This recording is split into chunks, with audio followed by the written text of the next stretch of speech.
Okay. Okay, cool. So one thing I'm getting quite good at is editing, and I go through and I edit myself out, sort of going, and a lot. But I will edit the beginning bit as well. So where do we start?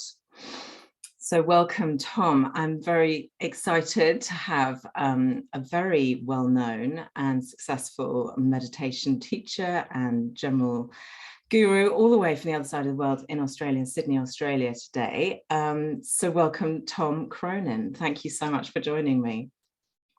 It's great to be here. I always love chatting with fellow meditation teachers, mindfulness coaches, yogis, and chatting about these amazing things that we can talk about on podcasts. So looking forward to it. Excellent. So listen, let's just dive straight in with a bit of your CV. And I mean, the thing that I'm most interested in to begin with is your journey into finding meditation and how that came about, where, how you found it, basically, and your journey. Yeah, well, I was a million miles away from being a meditator. I was on a trading room floor, very much like Wolf of Wall Street, and it was very hectic, and it's actually an English company. ICAP at the time was a different name, Hello Butler. And the day was very much similar to what the film portrayed in Wolf of Wall Street. It was frenetic, it was hectic, and we're turning over millions and billions of dollars worth of swaps and bonds on international markets. And what happened over time was I started getting a lot of stress. There's a lot of things in the poor choices in the lifestyle patterns and habits that we had in that industry. But needless to say, what that led to was a lot of anxiety, a lot of stress over time. When my body was showing up a lot of symptoms, and it eventually led to quite a sort of nervous system collapse where I became quite incapacitated in some ways. I couldn't go to work. I was very much struggling to just sort of even find the gumption to keep going in life. I questioned whether I wanted to keep going. There's a lot of anxiety, a lot of panic attacks, a deep depression, real sense of misery. But it was in that time that I came across meditation. It was something that I saw being talked about on TV in a documentary, and it was a very much a light bulb moment for me. So that was when I started to look into different modalities, different ways of meditating, different traditions and different practices. And it really was quite transformational for me when I found particularly one meditation technique. I really noticed significant changes in my physical, mental and emotional state, to a point where I became very capable again, went back to work and continued on for another 16 more years in that career. So meditation played an integral role in me having a 26-year career in finance as a broker. Wow. Okay, so where did you start your journey? What type of meditation was it that you got into? And then at what point did you decide, I'm going to chuck this incredibly lucrative career aside and become a full-time meditation teacher? How did that happen? How did that come around? Yeah, we'll get to that. That was a big step, but it's obviously initially not the most financially stable career choice to leave a very stable 26-year career in finance to go and become a meditation teacher, but we'll get to that in a moment. The documentary, the guy that was doing the meditation, it was about a property developer of all things, and he just touched on how we use this meditation style to help him be successful and be calm. And this was pre-apps. It was even before internet, so it was 1996. But he used this word, transcendental meditation. Now, I was really into, let's just get straight to it. I was doing a lot of drugs and partying. I was really into the nightclubs, the raves, the whole music scene. And the whole idea of that, premise of that was kind of to transcend reality, get out of it a little bit. Escape, isn't it? And there was something about, yeah, I guess it was, it was some can say escape. I like to use the word heightened sense of pleasure. Yeah. And that might be escape, but it's still an available heightened sense of pleasure that's in this realm. So you're not really escaping, you're just elevating yourself to a new level. Now, there might be some karmic consequences with the style of approach to that, but ultimately everything that we're all doing in every single day is seeking fulfillment. And that's whether we're cleaning the bathroom floor, running a podcast, meditating, or going to the gym or going to the movies. It's all seeking pleasure and fulfillment. I was just taking it to the nth degree through the activities that I was doing. It's just that a lot of the seeking of fulfillment comes with karmic consequences, cause and effect. Anyway, needless to say that the actions that I was taking weren't that fruitful. But when I heard this transcendental meditation, I really sort of was pulled into this idea of this transcending still, as something about that really appealed to me. And so when I learned that technique, I literally went to the Yellow Pages and looked up transcendental meditation. And then I went to an introductory talk, and the teacher talked a lot about the science, the statistics, the validated medical studies, university studies. So many different studies were validating the phenomenal effect this technique was having on people. So I learned the technique, and it was a game changer for me. It literally changed my life to the point where I just couldn't believe that the world wasn't doing it. I was just gobsmacked that people weren't doing this, and I became a bit annoying because I was sort of suggesting everyone should do it. So that was a starting point into meditation, and it really was to get rid of the anxiety and depression and the insomnia, and that went away very, very quickly. The addictions went away very quickly. So it was quite amazing how quickly it turned my life around. Then I went on another 16 years, but during that time in that career as a broker, I continued doing my studies deep into more advanced sort of Vedic philosophies, more advanced practices, studying in India, doing a lot of retreats, and really starting to explore deeper into the depths of consciousness, mindfulness, spirituality, and Eastern philosophy. And it wasn't until 16 years after learning the meditation that it became more and more apparent that I was more and more equipped and more capable at having a bigger impact in the world than being a broker. And I think part of it was that I was advancing my spiritual studies so much further. Part of it was just an age thing, that I was getting older, and as we get older, we sort of tick off boxes. And, I had the wife and the kids and the big house and all those successful things that we generally kind of measure ourselves by. But there was something deeper inside of me that was still calling out, and that was to be relevant, to be purposeful, to have an impact, to leave, I guess, a more positive effect on the world. And so then I really felt a calling to go and start to bring this out to the world in a bigger way. And that's when I started to leave. Okay. So how did you start this independent, being a meditation teacher? Like, where did you begin? Because there weren't podcasts back then, well, I guess. Yeah. When was that? There was no podcast. There was just the very early stages of the internet. And what actually started happening was the technique I learned was only ever taught in one particular way. That's in person. It's quite expensive. It was taught over 4 consecutive sessions. And, you can only teach people in the vicinity of you. So that was literally sitting in front of you. Yeah. And when the internet suddenly emerged, I started blogging. That was the new thing. And I was doing a lot of articles about how, and doing a lot of speaking. I was speaking on stages at a lot of events, conferences. I was speaking in Mexico, in Bali. I was invited to get my message out to the world. And a lot of that came through my blogging. But what happened was I started talking a lot about this incredible technique of meditation that had changed my life and helped remove anxiety and depression and insomnia very, very quickly. So a lot of people around the world all of a sudden started asking me if I could teach them, and I couldn't because it just wasn't done that way. And I was really in a conundrum because there's the reverence and respect and the acknowledgement of the tradition and wanting to maintain that tradition. And then there was this need of the time where all these people around the world were saying, "You've got to help me, please help me." And so I was really kind of perplexed as to how I was going to navigate this way through this. So what I did was something that had never been done before. It still to this day is, I think, one of the world's first meditation programs that took this Vedic practice and put it into a digital format. So this was really uncharted waters. We didn't know if it was going to work. We didn't know what the effects and ramifications were of making this available to the masses. And so I created an online program called Faster, Deeper Bliss. And still to this day, it's 8-9 years old now. It still is changing people's lives every day. So that was kind of like one of the key things of getting this practice into the households of the world. I still teach it traditionally in the traditional format. And I think there's something really powerful and beautiful about maintaining that practice of teaching it that way. And then I was running retreats on the back of that. And then it sort of started to grow into online programs, into retreats, into corporate programs. And then I started coaching because I found that the students that started to learn meditation with me were wanting more support, more guidance on the sort of integration, application of that to life. And then over time, I had more people wanting to get guidance on how to set up a sort of business model like I'd set up as a conscious leader. So yoga teachers, meditation teachers, healers, they started becoming clients, and I set up a 6-month coaching program for those people to help them kind of shortcut what I'd been doing. Okay. Yeah. All right. Well, that all sounds like it's just like rolled out. It was like meant to be. It just happened, like, and all from your blogging, which is amazing. And I guess podcasting is the modern day equivalent of blogging, isn't it? I remember when. Yeah, absolutely. Yeah, it's a better format. It's more accessible.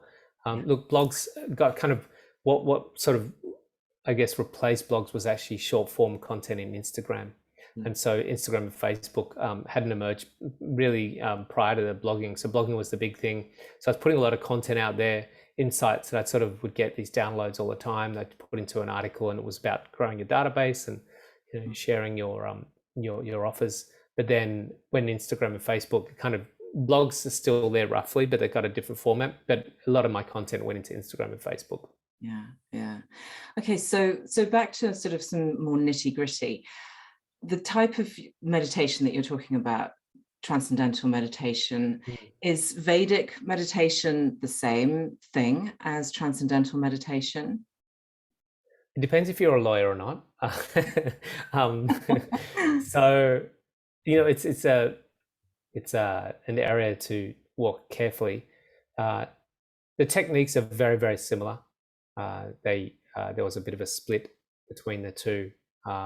Transcendental meditation is doing amazing work, amazing group of people, really so in respect and awe of what they're doing. I was taught by a teacher that was no longer part of the Transcendental Meditation organization for many particular reasons. And so by default, because I was taught by that teacher that was not officially under the Transcendental Meditation organization, I was not technically allowed to call myself a Transcendental Meditation student or teacher. However, the techniques are very, very similar with mantras. There's a puja, 4 sessions. You meditate 20 minutes in the morning, 20 minutes in the afternoon. So one would say that they're very, very, very close. Yeah. So the thing that fascinates me about these mantra-based meditations is that I know that what happens is that your teacher gives you your mantra, and you don't share what your mantra is. It's yours. It's energetically, it's yours. And as a teacher, what I'm interested to know is, like, do you give, I know you're giving away trade secrets, do you give everyone the same mantra, or does it just drop in what the right mantra for that person is? How do you decide what mantra people receive when they're learning? Yeah, there's a lot of mysticism around it, and it always perplexes me as a teacher, because I'm all about transparency, and I think that we're going through a time where all these ancient mystical practices are going to be revealed for what they are. And I think it's really important that we're seeing transparency on all levels of life now. And this is partly what the internet does. I actually remember going to a talk by a teacher that talked about the mysticism and the how he cognizes the mantra, but really it's very explanatory and very black and white. And I tell all of my students this, that it's chosen based upon when they were born and a particular age that they are when they learn to meditate. So it's not too mystical. And the reason why we recommend not to share it, only because why I recommend anyway, is because the mantra has a beautiful quality about it. It's a primordial vibration, so it's not a word has a sort of an objective sort of identification to it. And the quality of the mantra is that what it does is that it moves the mind away from forms and phenomenon where the mind naturally gravitates. So all day your mind has been projecting externally, future, past, and present, to a form of phenomenon that will activate some form of disruption or charge in your vessel, which is an energetic shift. And that's why your mind is so intent on thinking, because of the feeling that comes with the thinking that inspires it. So that thinking is projecting externally to a form of phenomenon for that particular reason, to get the charge, the energetic shift. Now, what the mantra does is it takes the mind in a completely opposite direction. It's a transcending mantra, a Bij mantra. And Bij, B-I-J-A, is a mantra that has a quality about it to move towards the subtle. Now we know there's a subtle realm of reality beyond form. That's formlessness, pure consciousness itself. So there's no thoughts, no feelings, no objects, no forms. And that reality is always there. It's just that the mind doesn't actually go there because it doesn't get the charge and the excitation from that experience. So now we introduce the mantra for that particular quality to move the mind away from form and phenomenon, away from excitation, into the least excited state, the most de-excited state. And that transcendent experience beyond thinking, beyond duality, which is object and subject phenomenon, you the subject and the object, which is the point of attention where your mind goes. We've gone beyond duality now. We've transcended that field of two things, object and subject. And now what we've gone into is non-dual existence. And this is where the mind becomes very still, because it's now experiencing the phenomenal blissfulness of pure consciousness, which leaves the mind in a very still state. And this then leaves the body in a very still state. So the reason why we don't share the mantra or write it down or talk about it is because, let's say, for instance, you go to a dinner party, you've just been learning to meditate, you tell everyone at the dinner party, hey, I just did this wonderful Vedic or transcendental meditation course. And someone says, oh, tell me about your mantra. What was your mantra? And you say, well, they gave me X, Y, Z. Let's just say it's flower. And they go, oh, why would they give you that word? That's a strange one. Why wouldn't they give you Om? Or why wouldn't they give you candle? Why wouldn't they give you book? And all of a sudden now there's a conversation around your mantra. Yeah. So next time you go to meditate, when the mantra's, that's right, it's going to go to the form of phenomenon, which is the experience created around your mantra. Now the mind's going to go, yeah, I wonder why they did give me that mantra. Now it's going to be in the realm of thinking, which is the antithesis of what we want the mantra to do, which is to take you to non-thinking. Yeah, yeah. So the healing. So it's only for that reason we recommend not to share the mantra. That makes perfect sense, because obviously the whole point of meditation is to try and find that quiet, find that peace. And I think that that's where you and I, have this slightly different approach. And I, simply because it's a podcast, I can't just sort of sit there and say nothing, and no one's going to tune in to 15 minutes of quiet or, having said that, I frequently meditate to, on YouTube, you can find lots of beautiful people singing, 108 ohms or whatever, and that I find absolutely blissful. I love it when I get taken there. But when I'm teaching my meditation, I'm sort of dropping ideas, concepts in. So I'm actually giving people quite a lot to think about when they're meditating. I'm asking them to be very focused on the present moment, on themselves, on their physical body, on, observing what's going on observing their energy, and observing the inner self. But I am giving them an object, if you like, to think about. So it's I feel like the sort of meditation that I do is great for giving people ideas to think about and concepts to begin to sort of absorb. But it's almost like a sort of stepping stone to that absolute silence, or that absolute stillness that everybody knows meditation is. But meditation, a lot of people come to it going, oh, it's just too difficult. I just can't, I can't be still. I can't, and I think a lot of people find that really challenging, the idea that they've just got to sit there and think of nothing, because of course you sit there, think of nothing, and then what does your brain go? It just goes into overdrive and starts thinking about everything. So, I wanted to ask you what you think the sort of main sort of obstacles to reaching a good meditation practice are, and how to overcome them. Yeah, firstly, the meditations you're giving audience sounds wonderful, and there's something really powerful about what I call critical thinking. To be intentional about our thinking, be critical about our thinking, plays an important part in the creation of our lives and the mastery of the mind. So there's definitely a lot of relevance and significance in those types of practices. So beautiful to hear you doing that. What also is important, I think, is the ability to experience what's called in Sanskrit turiya. Turiya, T-U-R-I-Y-A, means the fourth. So we've got thinking, feeling, and our thinking state, our physical state, our emotional state. We've got deep sleep, we've got dream state, we've got awake state. We've generally got these three states that we function within and function through. But Turiya is this fourth state, the state of unbounded consciousness, the realization of me beyond the thoughts or the feelings or the physical apparatus. Until we actually have an experience of that, then we're going to be left really short in the full experience of what reality is.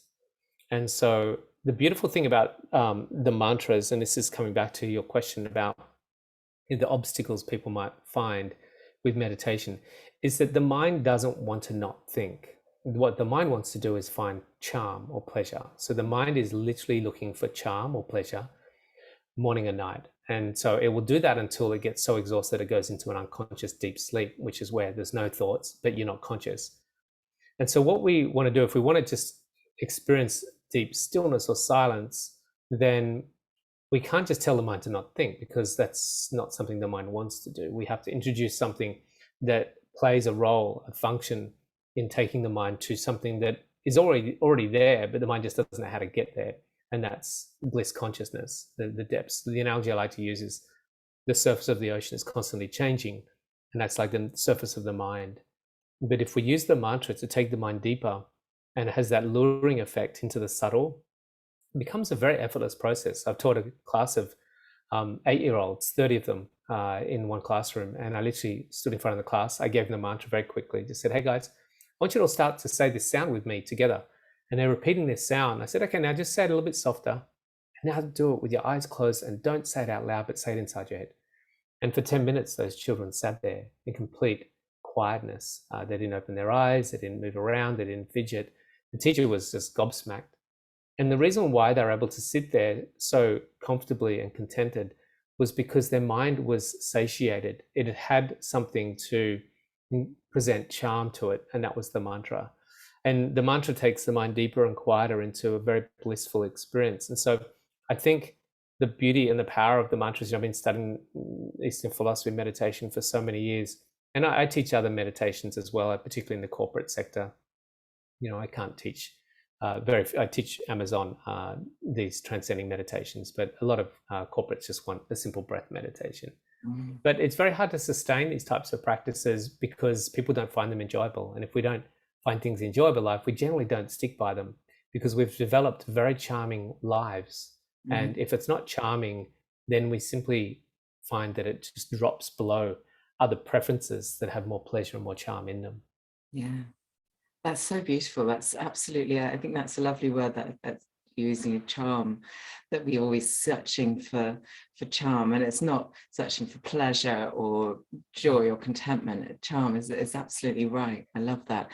And also that image of 38-year-olds all sitting absolutely quiet is astounding. And this is something that I've always I've been thinking about this for a long time, because I think a lot of people like you and I both, we come to, I've been teaching and practicing yoga since I was in my early 20s, but the meditation, the spiritual, the philosophical side of this practice really only came to be important in my life, maybe in the last 10 years. So with age, comes this kind of need for something a little bit more substantial, a little bit deeper.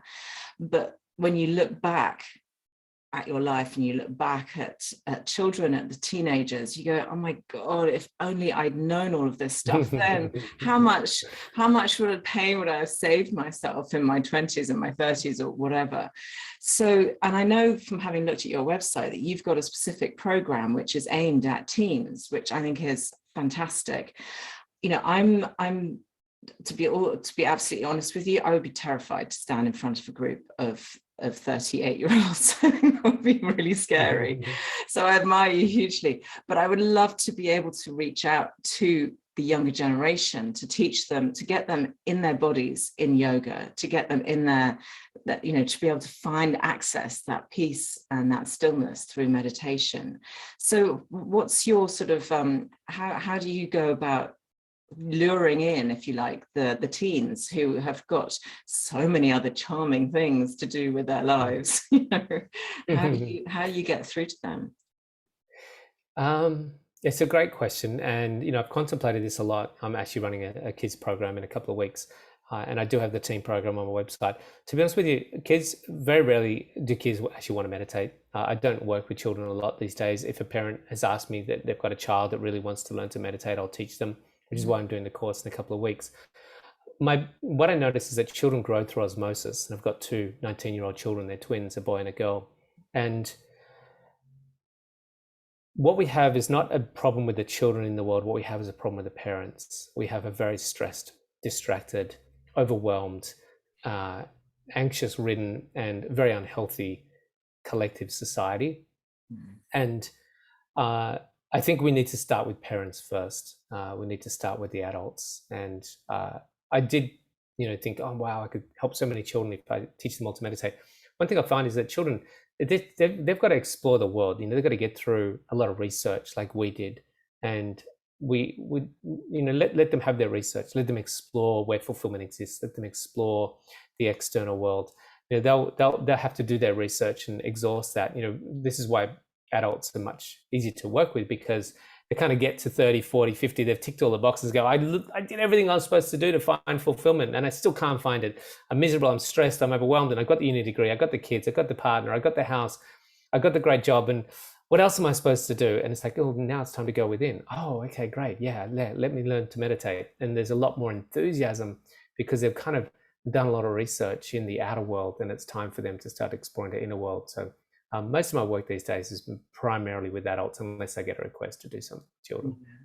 And what you're speaking to there is the sort of the world that we've all been living in for the last 20, 30 years, where, the economy has been healthy and, on and off pretty much most of the time. People have been, growth is the big thing. You were in the corporate world.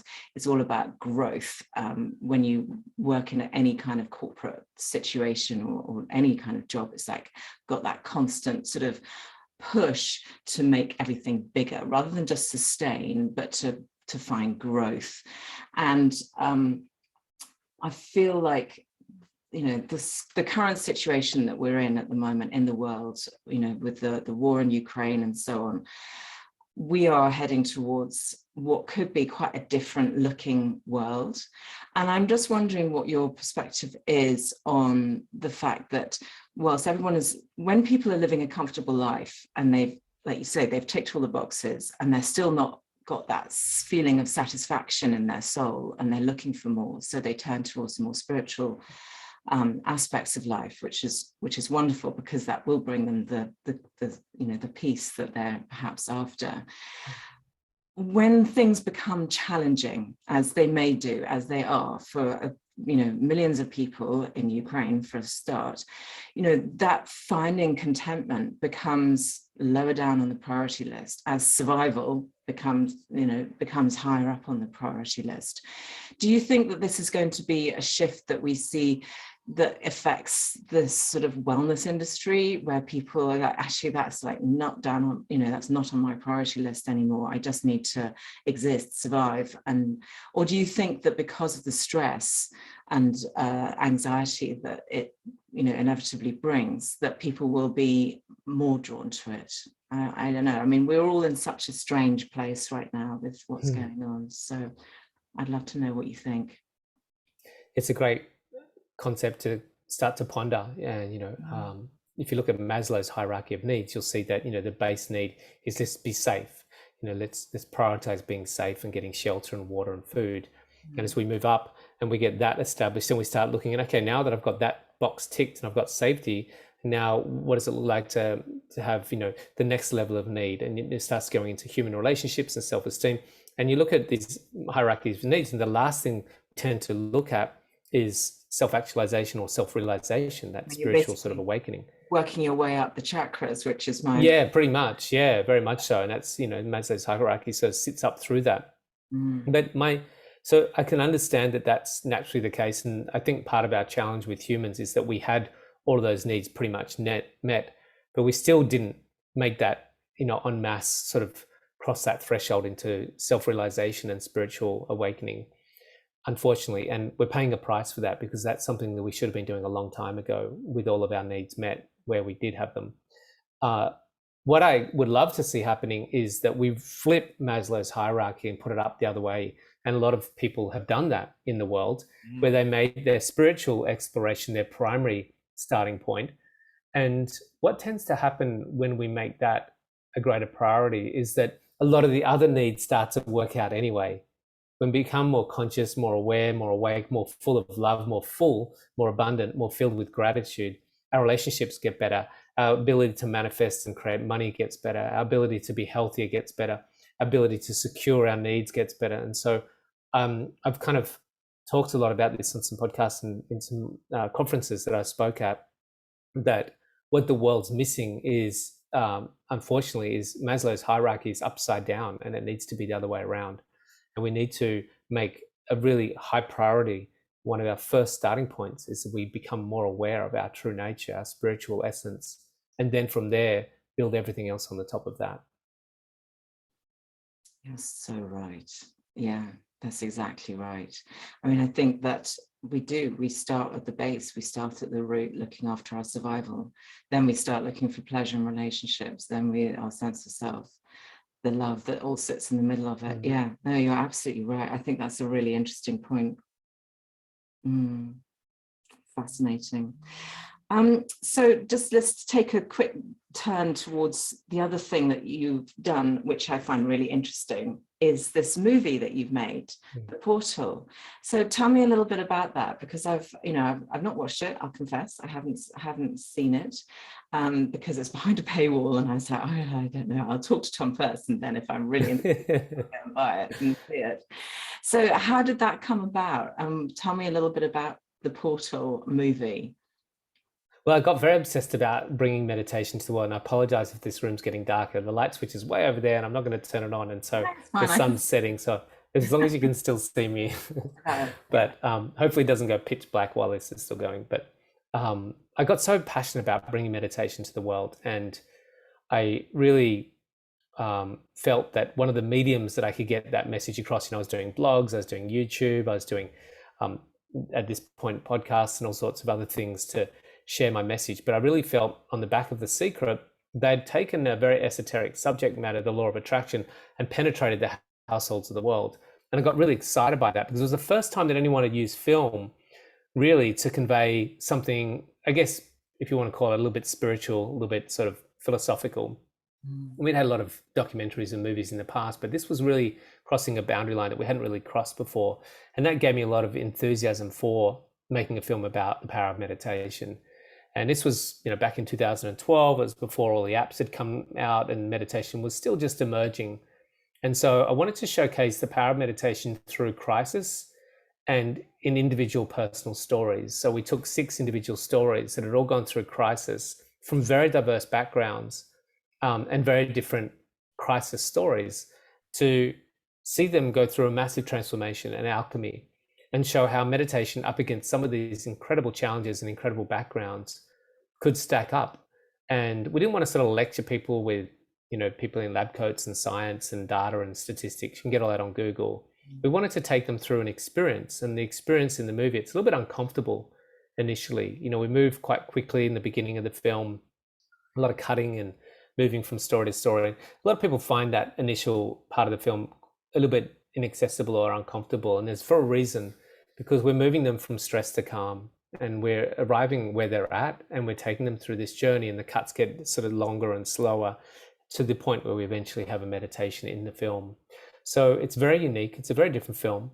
People either really, really love it, like 10 out of 10s or 11 out of 10s, or they really struggle with it. And it's interesting to have a very polarized sort of response to the film. We did want to push the boundary. We did want to make something quite different. We didn't want to sit in the middle at an average film. We wanted something that was going to be either amazing for people or something that they just struggled with. So I think we kind of landed there in some respects. But even if people have struggled with it, even if people find it challenging, it has aroused something in them that's then going to be a question mark in their lives. Why, maybe they'll start thinking, to begin with, they'll be like, just push that away. It was uncomfortable, don't like it. But then there'll always be that little question, like, well, why was that uncomfortable? What did it trigger in me that was, so that's interesting. Yeah, if they've got the capacities of self-reflection, for sure. We had one Hollywood star who had seen it. Very, very big following in a lot of Marvel films. And she said she stormed off into the forest where she lived and cried for 2 hours because of the trigger that the film had done in her, which had sort of challenged her about humanity, because it really questions humanity, where we're going, to the point where it hypothesizes an idea that we're either going to have an enlightened planet or we're going to self-destruct. And either of those are very high probability in the not too distant future. So we're kind of at that fork in the road now, and what we do now is going to determine the outcome, really. Yeah. And I feel like there's a lot of the people, you know, obviously you and I sort of operate in spheres where we talk to people who are in the same kind of field as us.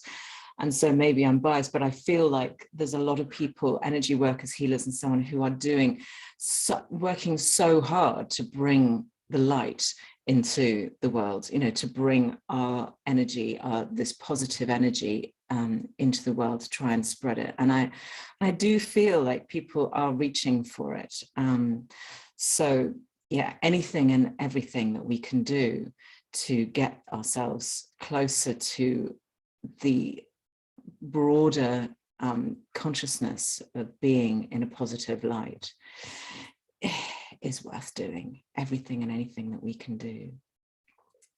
Yeah, it's happening. You know, it's exponential, the amount of knowledge and wisdom and techniques and tools that are coming out into the world. And, you know, the fact that you're in UK and I'm in Australia right now and having this discussion is testimony to the fact that this change is taking place, and we're spreading like wildfire the I guess the truth, the wisdom, truth, and love and light is penetrating the darkness very, very quickly, which is really exciting to see. And there'll be some challenges in that. There'll be some, George Lucas, who did meditation, you know, his whole Star Wars trilogy, or more than trilogy now, was built on the idea of light and dark forces playing themselves out. And so we're seeing this on the planet now in a big way, where this consciousness, this awareness, this wisdom and spirituality is really starting to not just penetrate the households of the world, but really play a part in shifting structures and systems and governance, which will play out in a bigger way over time, and it'll get a little bit messy, but that's all part of what needs to happen as we move into what we call a game B world, or an enlightened planet. Yeah, I mean, I feel like, you know, when you go out and you talk to people, and as you know, personally, when I go and you meet somebody and they go, "What do you do?" and I go, "I'm a yoga teacher and I teach meditation," and they go, you know, and that's, people quite often glaze over, you know, or I say, you know, I teach the chakras, and they say, "So tell me, what are the chakras?" And I'll start to explain it to them, and sort of like as simple as I can. And some people are like amazed like that, "Oh, this is fascinating." But the majority, well, not the majority, maybe I'm just explaining it really badly, I don't know, but you do see some people just glaze over. It's just like, "Oh, that's not for me, it's just a load of bunkum," you know, it's just there are still a lot of people who are closed to it, but I persist. And I think that if everybody who, you know, is listening to this, everybody who has an urge and sees and understands the need to keep spreading this, just this positivity, just this love is really what it is. If they keep spreading that to as many people as possible, then yeah, exponentially, hopefully it will spread, and we can bring that, you know, universal energy a bit more into harmony, a little bit more positivity, because, you know, there's a lot of scared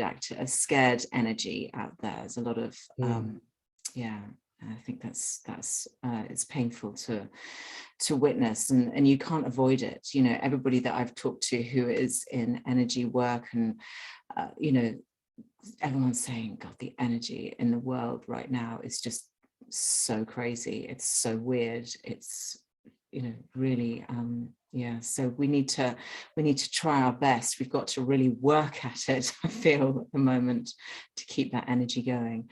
But I think one of the main things that we can use in convincing the people who are, you know, dismissive of this spiritual work that we do, because I think quite a lot of people find that that's their kind of hard stop, is they get, spirituality, not for me, you know, don't believe in it, you die, yeah, that's it, or they have these kind of fixed ideas, but the science behind it. So will you talk to, because I know that you have all this at your fingertips, you speak a little bit to the science behind meditation and like how it can literally be healing to the body, to the soul, to the mind. Can you talk to a little bit about that for me? Yeah, absolutely. It plays a part on 4 levels: physical, mental, emotional, and spiritual. And let's park spiritual because it might be a bit woo-woo or esoteric for some people. Let's just go physical, mental, and emotional. So when we meditate, what happens is the mind becomes quieter and stiller. And when the mind's quieter and stiller, there's less motion, less activity happening in the body. And that puts, particularly in a state of transcendence, when the mind drops into deep state of stillness because it's found pure consciousness or bliss. So now the mind is still and it's alert and awake. So we're conscious, but there's no thoughts. And this can happen in a meditation. We know this has been happening for thousands of years. Monks and ascetics and swamis and sages have been talking and writing about it for so long. And I've personally, myself and all of my students, experienced this at some time in some shape or form. And so when we get into that state, the physiological level of rest is phenomenal. And so we see this incredible orderliness start to happen in the body as it moves out of the sympathetic nervous system and into the parasympathetic nervous system. There's a phenomenal shift. And the problem, what we have in the world, is we have a lot of stressed people in the sympathetic nervous system state, taking a lot of tablets and trying to do a lot of things to try and fix the anomaly, which is really the fact that they're stressed. And Dr. Bruce Lipton from Stanford University Medical School says that 95% of all sickness is a result of stress. So if we want to reduce sickness, this is very much the case in my situation. I had insomnia, I had panic attacks, I had depression, I had anxiety, I had agoraphobia, I was constantly sick with colds and flus, and then I started meditating. And very quickly, my body had deep, profound levels of rest. So physiologically, my body started to change, emotionally or energetically, or my biochemicals started to change. So I went from having lots of cortisol, adrenaline, and norepinephrine in my system to having lots of melatonin, serotonin, and oxytocin. And this is all scientifically validated. So if your body is in a stress response, then you're going to have cortisol and adrenaline in your blood, but you can't feel happy, love, and get a good night's sleep because melatonin, serotonin, and oxytocin don't coexist in a stressed body with cortisol and adrenaline. And so we've got a lot of people popping pills to try and get more cortisol, more adrenaline, more oxytocin and serotonin in their blood, but they're not addressing the underlying cause of why they don't have it in their blood. And that's because they're in a stress response. So we need to get people a lot calmer. This comes down to the 3rd law of thermodynamics. When people are calm, their physical, mental, and emotional body starts to get cohesive, orderly, and rearrange itself in a more peaceful mode and a more functional mode. And we see this optimization in the form, that's the physical form, mental and emotional. Even our brain functionality starts to operate on a much better level when we're in a peaceful state. That's the parasympathetic nervous system. We get out of that reptilian brain, which has very limited brain functionality. We see this contraction in the frontal lobe of the brain when we're constantly stressed. And when we're not stressed, when we're calm, and we're in a deep meditation experience, or we sustain a deep calmness outside of meditation, we get greater brain functionality, greater capacity to create and get insights and cognitions and intuitions. And so overall, it just makes your life better on every level. So it's quite scientific, really. Yeah, it is. And I love finding the science because, having practiced yoga and meditation for many years, you sort of do it because it makes you feel good, but you don't know exactly why it makes you feel good. So I think it's always useful to have that scientific back up, and I was reading, I'm sure you've read Dr. Joe Dispenza, his book I absolutely adore, which has so many fantastic scientific examples and references to why it is just what physiologically, what actually is happening in the cells, what actually is happening chemically within the body when you take yourself into a state of meditation. one of the studies that he talks about, which I always find so engaging, and I always tell my students about this, is that experiment that he did with, I think it was like 117 people in a workshop, and he got them all to take themselves into a state of elevated emotions, so just joy or love, gratitude, just 10 minutes, 3 times a day, I think it was, over the course of this weekend. And he took levels of, it's an immune function enzyme that you can find in the saliva, so it's fairly easy to detect. And, from the beginning to the end of the weekend, just by taking themselves into this elevated state, just by changing the vibration, the energy within their bodies, they were able to increase this immune indicator by nearly 50% overall, as an average, over all of these over 100 people. And I just find that so engaging. I just love facts like that, because this is the scientific actual proof that this works, that it changes the state of mind. It will change your physiological being and make you a stronger, healthier person. So yeah, thank you for that. I think it's fantastic to have that explanation. So growing your audience, I've got like, how did you grow your audience? Because here's me, like, little person, I've got a lovely audience who I adore, and it is growing, but I want to now pick your brains, suck it out of you. Like, how do we go about increasing our visibility? Like, how do we, as teachers, as meditation teachers, as people who just want to spread this word, how do we grow our audience? What's your take on that? And it's a bit of a commercial question, but still. Yeah, it's all good. Look, it is a process. There's no question about it. This is something I work with a lot of my clients on, is looking at a very multi-focused approach to this, which is really looking at many different areas. So, search engine optimization is one of them. Obviously providing good, solid content day in, day out, or for me, it's, a few times a week. Getting exposure through podcasts, writing blogs, working with companies. There's a number of different ways that we do that. And it's not really I don't think there's just one solution to that. It's a very diverse sort of way of doing it. And we have to look at all areas, really. Are we looking at things like YouTube channel or Pinterest, or, paid traffic, or a good funnel for an opt-in for our offers? So there's a lot of different strategies that we can use. It's really something that we dive deep into over a few sessions to help someone really get more scope and scale out of their business as a conscious leader in the world. Yeah. So the term that you use, conscious leader, is that, are we all conscious leaders as teachers? What's your definition of that?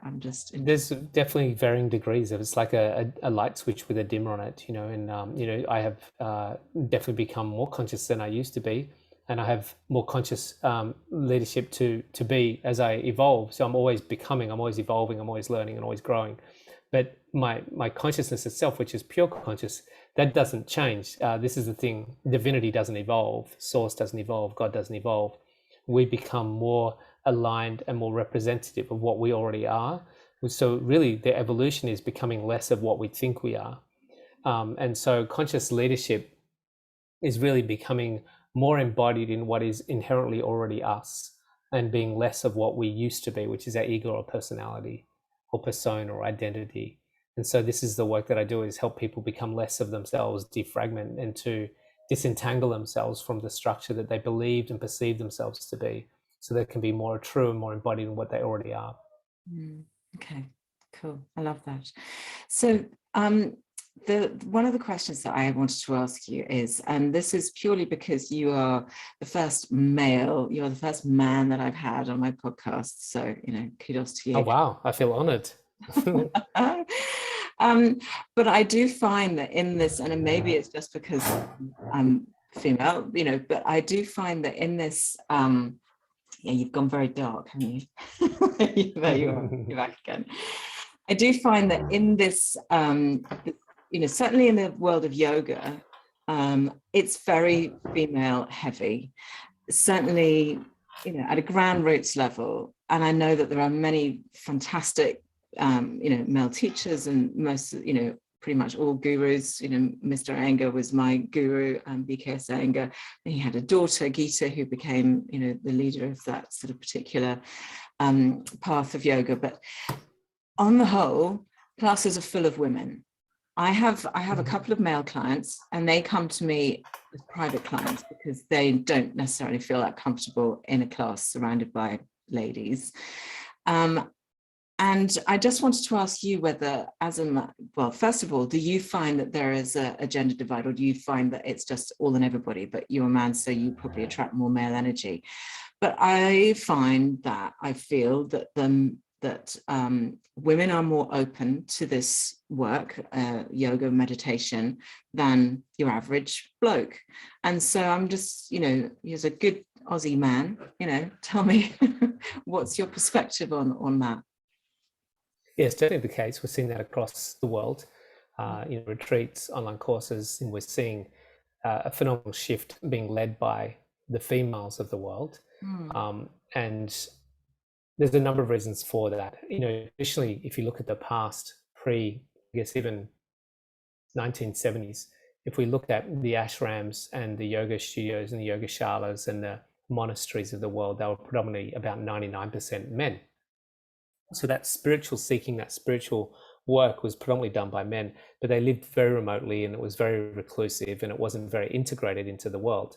And partly that's probably a suppression and oppression of the male, from the male of the female. Particularly in India, they weren't allowed to do certain things, and there was this sort of exclusion that was happening, which is a very problematic situation for the planet, and has been for a long time, which is having men pretty much run things, which was not a very healthy outcome for the planet as a whole, and still isn't. But what we're seeing now is those barriers starting to get dropped down, and we're seeing this arising on the planet of feminine energy. So we're seeing a lot more feminine energy coming through the planet, which is very healthy, which is also going to uplift and empower a lot of females who have predominantly more feminine energy than males. What we're starting to see is this phenomenal emergence of the empowered feminine, which is really, really exciting. In the Vedic tradition, there's a wonderful feminine goddess called Durga, who sits on top of a tiger or a lion with 8 limbs, and it represents her power to manifest and also to create and to be multitasking, incredible organizer, but also to sitting on top of the lion or the tiger to be fully empowered over the kingdom and the domain of the world, not just as far as controlling the world, but to sort of not be a slave or a servant to it, but to be empowered in her own sovereign right. And so we're seeing this Durgas of the world suddenly rise up and realize their full capacity. And the thing in yoga, you might recall Sthira and Sukha, Sukha being the feminine and Sthira being the masculine. And Sukha is the ability to be soft and gentle and supple. And Sthira is the rigidity of the masculine. So in warrior pose, we have the rigidity of the legs and the rigidity of the torso. Then we have the rigidity of the arms. In a tree, we have the rigidity of the trunk and the rigidity of the limbs of the tree. And they hold the tree upright, and we hold the torso upright. And we need Sthira in the world, but we also need Sukha, which is the ability to bend and sway in the wind, or the ability to have soft breath and soft eyes and a soft gentleness. And so there's this wonderful yin and yang that comes together. If we look at Taoism, which we see the yin and yang symbols converge to be one whole thing, we're starting to find that in each and every one of us, as we become more whole in our own right, we become more balanced in our masculine and feminine, and we embody those two qualities of Sthira and Sukha within us individually. And that's a really important part for us to move into in the world. And so this is early stages, but I think that's what we're going to start to see as people become more embodied and more whole in their own masculine and feminine dynamic. And in terms of attracting more men towards this work, I mean, you've said in your retreats you find that they're more female heavy than male. How do we as conscious leaders, attract more men to do this work, because I think, in helping men to understand that they have a feminine energy within them, as all women have a masculine energy within them, as you said, the yin yang, we all embody both of those.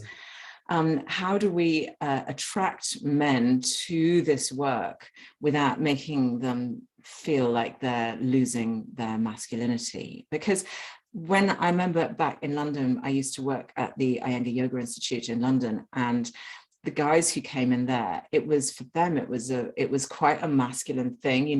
The male teachers, they'd be like, little tanks, and the muscles and the handstands and the kind of posture, a little bit, they'd find that masculine side of the yoga. But how can we encourage more men to come to this work? Yeah, what I'm noticing, particularly here in Australia, is a very big emergence of new work for men. It's really exciting, and it has a very different sort of edge and flavor to it and essence to it. And it's these incredible men's groups that are starting to emerge, spiritual men's groups. And it has a slight twist on things. It's a slightly different format. We're seeing things that men are drawn to. Like I got a couple of clients that do men's work, coaching clients, and they do things like wilding, taking men out into the bush and teaching them how to, integrate more successfully into the wild and regather and relearn some of their natural tendencies. But within that, they have these incredible, if you look at the wonderful indigenous populations, they used to have men's groups where they would sit around in circles, and they would have these sort of men's groups where they would communicate and talk really deeply and have a different way of doing things than, I guess, traditional spiritual practices. And within that, they would have things like their meditation, their yoga and breath work and stuff like that. But it seems to be taking on this new emergence from what I'm seeing here in Australia anyway, where there is a movement happening of this truly conscious and gentle yet strong masculine and male sort of warrior that's starting to emerge. And I think that's the full sort of spectrum that we've got to go through, and hoping that starts to gather more momentum as time goes on. No, I love that because it's funny, isn't it? Because as you take a group of men out into the wild to find, it feels like it's, we're going to go out into the wild, but actually what they're doing is connecting with Mother Nature. They're connecting with the female energy of the world, of the planet, which I think is rather magical. Yeah. Well, we just got to keep plugging away and encouraging men to do that work and get involved. I fully, the teenagers, the men, let's get them all on board. It's easy to get impatient. I just want to give people some hope and inspiration that this is very, very, if we look at things on a very macro perspective, and we look at things over 10 to 20, 30,000 year timelines, and it's really only 20, 30 years that we've had this idea of spiritual awakening, of conscious discussions enter into households of the world. It never has been that domain. And so we've got to give ourselves some time. It might be a couple of generations, but know that there's a phenomenal shift taking place. It's already in motion. There's already incredible things happening. And if this is where we are now, after that short period of time of it starting to integrate into households, what is it going to be like in another 10, 20, 30, 40 years? And so the wheels are in motion and things are actually evolving. I mean, I feel like, when we go back a couple of thousand years ago, I suppose, India and China, they were already like fully in touch with that knowledge of the subtle body, of our energies. They are the ones that came up with with yoga, with Tai Chi, with this conscious energy work. And it was accepted. It wasn't necessarily elite, I don't think. Maybe I'm wrong, but I don't think that it back when it all these things, that was medicine. That was how you healed yourself, was by working with energy. And then we kind of forgot it over those 1,000 years. And of course, it's never really been in the West. So you're absolutely right. In the West, terms of the West, it is really a recent development. So on that basis, I think we can congratulate ourselves for doing, making strides, I guess. Yeah, and you remembering that China and India weren't perfect either. So we haven't quite gotten there yet as a planet. So we're making headway, but yeah, we're not quite there yet. Yeah. So listen, Tom, we've been an hour now on this call, so I should let you go to your evening. The night is drawing in, but is there anything else that you want to just say or chat about quickly before we go? I guess for everyone who's listening in, they might be challenged by the world or stressed or overwhelmed. This is a very difficult time as we go through a transition. This is really just a transition. I always liken it to renovating a house, and I've done quite a few of these, where we take an old home that is probably on its, getting a bit run down, and its status quo is sort of waning. And then we have a vision for it, and we get very excited by the vision, because we know when we rip off the kitchen sink and take out the tiles and the old carpets and the old Venetian blinds, and we put it through a renovation.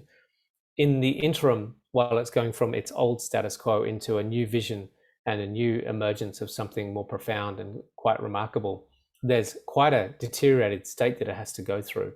And we can feel during the middle of that a little bit depleted, a little bit worn out, a little bit doubting. But the fact is, what keeps us going is that we know that we have a vision and we know what it's going to look like. We've actually walked through the architect's plans on a 3D drawing. And so we're happy to keep going through that renovation, because we can see and know clearly what's on the other side. And I think the thing that challenges a lot of humanity is they don't quite have a vision for what's on the other side. They don't quite know what's there. And that's what we want to start having a conversation around. It's what we talk a lot about in the film, is what does an enlightened planet look like? And that's something we have to start contemplating, because we're not far off making this become a reality, but we do need to have a vision for it. Yeah. Beautiful. Okay, really nicely said. And again, that's back to that, keeping that manifestation in our minds, keeping a positive mindset, and keeping a healthy mind and body through meditation. Yeah, absolutely. Tom, thank you so much for joining me today. It's been awesome. It's been a pleasure. Thanks for inviting me along. It's great to chat. And look, if anyone wants, I've got a free book. We'll put it in the show notes. I'll give you a link. And if they want a book on how to reduce anxiety and stress and depression in the world, I'm happy to share that with everyone. Thank you. Thank you so much, Tom.